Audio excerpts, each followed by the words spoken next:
ایک مسلمان ہونے کے ناطے صحیح زندگی کیسے گزاریں؟ اگر آپ اپنی مسلم شناخت کی تصدیق اور اس پر قائم رہنا چاہتے ہیں تو آپ اپنے عقیدے کے اظہار پر توجہ دے کر ایسا کر سکتے ہیں۔ اپنی شناخت پر فخر دکھائیں اور اپنے عقیدے کو زیادہ سمجھنے کی کوشش کریں۔ دوسرے مسلمانوں کے ساتھ ملیں اور ایمان کو مضبوط کریں، اور اپنی مسجد میں اور اپنی برادری کے دوسرے گروہوں کے ساتھ فرد الکفایہ کی کوششوں میں حصہ لیں۔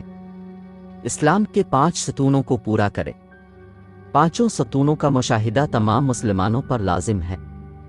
5 ستون یہ ہیں: ایمان کی شہادت دینا۔ جب آپ مسلمان ہوتے ہیں تو آپ ایمان کی گواہی دیتے ہیں۔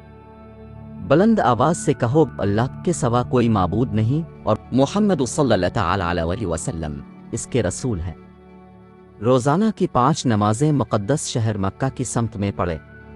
ماہ رمضان میں روزہ رکھیں، صدقہ زکوٰۃ دیں، اپنی بچت کا 2.8% غریبوں کو زکوٰۃ دیں، مکہ کا حج کریں۔ اگر آپ قابل ہیں تو آپ کو اپنی زندگی میں کم از کم ایک بار مکہ کا سفر ضرور کرنا چاہیے، اور ایک مضبوط مسلمان اپنے ستونوں کی پابندی سے پیچھے نہیں ہٹے گا۔ اسلام پر صحیح طریقے سے عمل کرنے کے لیے آپ کو ان پر عمل کرنا چاہیے۔ جتنی بار ہو سکے قرآن پڑھیں۔ اگر آپ عربی سمجھتے ہیں تو آپ اپنے ذاتی عقیدے کو مضبوط کریں گے جس زبان پر آپ کا ایمان ہے۔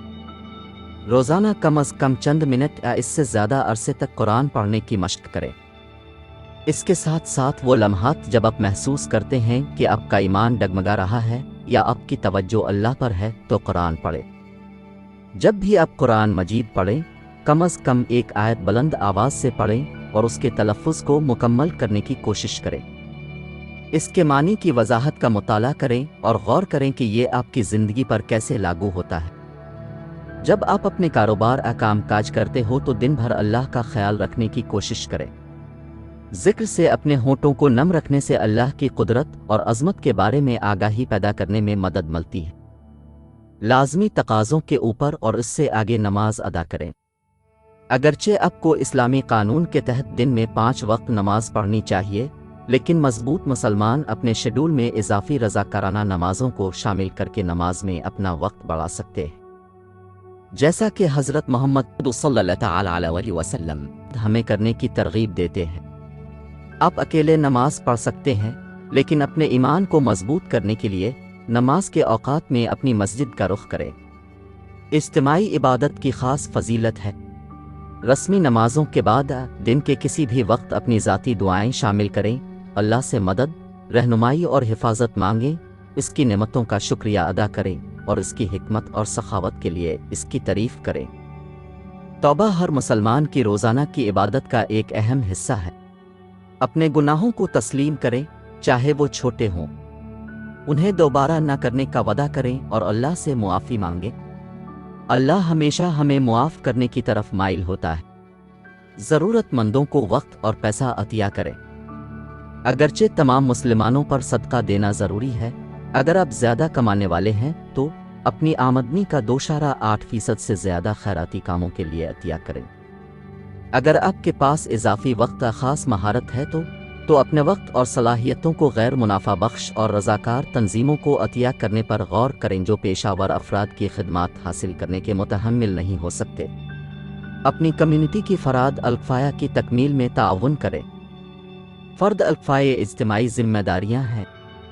آپ کی کمیونٹی میں سے کچھ کو باقیوں کے فائدے کے لیے فرض الکفایہ کو پورا کرنا چاہیے۔ مثال کے طور پر اگر کوئی مسلمان مر جاتا ہے تو کمیونٹی کے کچھ مسلمانوں کو نماز جنازہ پڑھنے کے لیے اکٹھا ہونا چاہیے۔ اپنی کمیونٹی کے ہر مسلمان کے لیے نماز جنازہ پڑھنا ضروری نہیں ہے، تاہم اگر کوئی مسلمان نماز جنازہ نہ پڑھے تو پوری کمیونٹی گنہگار ہے۔ آپ کو کمیونٹی کے مسلمان بھوکوں کو کھانا کھلانے، شہری بنیادی ڈھانچے کی مرمت، مقامی سیاست میں حصہ لینے کی ذمہ داری کے بارے میں سوچیں۔ اپنی شناخت کی تصدیق کریں۔ جب بھی آپ اسلام فوبک بیان سنتے ہیں تو آپ کو مشغول ہونے کی ضرورت نہیں ہے، لیکن اگر آپ غیر محفوظ محسوس کرتے ہیں اور ایسا کرنے کی توانائی رکھتے ہیں تو آپ کو کچھ کہنا چاہیے۔ دوسرے مسلمانوں کے لیے کھڑے ہو جائیں اگر آپ انہیں نشانہ بناتے ہوئے دیکھیں۔ مثال کے طور پر اگر آپ کسی عورت کو حجاب میں ہراساں ہوتے ہوئے دیکھتے ہیں تو اس کے اور اس کے ہراساں کرنے والے کے درمیان کھڑے ہو جائیں اور اسے دوستانہ گفتگو میں مشغول کریں تاکہ اس سے ہراساں کرنے والے شخص سے طاقت چھین لی جائے۔ اپنے ایمان کے اظہار کے لیے لباس پہنیں اور اپنی شناخت ایک مسلمان کے طور پر کریں۔ زیادہ تر مسلمان معمولی لباس پہنتے ہیں، لیکن لباس کا انداز مکتب فکر اور علاقے کے لحاظ سے بہت مختلف ہوتا ہے۔ آپ کے حالات جو بھی ہوں، اس طرح لباس پہنیں جو آپ کے مذہبی عقیدے کا اظہار کرے اور حجاب کے تقاضے پورے کرے۔ اپنا خیال رکھیں۔ اگر آپ کسی ایسی جگہ پر رہتے ہیں جہاں آپ کو اپنا ایمان دکھانے میں ناکامی کے لیے جسمانی خطرہ ہو تو اپنے دفاع کا انتظام رکھیں اور اللہ پر بھروسہ کریں۔ اپنے ذہن میں اس سوچ کو مستحکم کرنے کے لیے ان مشکلات کو یاد رکھیں جو نبی محمد صلی اللہ تعالی علیہ وسلم اور ان کے صحابہ نے برداشت کی تھی۔ اگر آپ کے بچے ہیں تو انہیں چھوٹی عمر سے ہی اسلامی ڈریس کوڈ کے مطابق لباس پہننے کی ترغیب دیں، کیونکہ اس سے انہیں مسلم کمیونٹی سے تعلق رکھنے کا احساس پیدا کرنے میں مدد ملے گی۔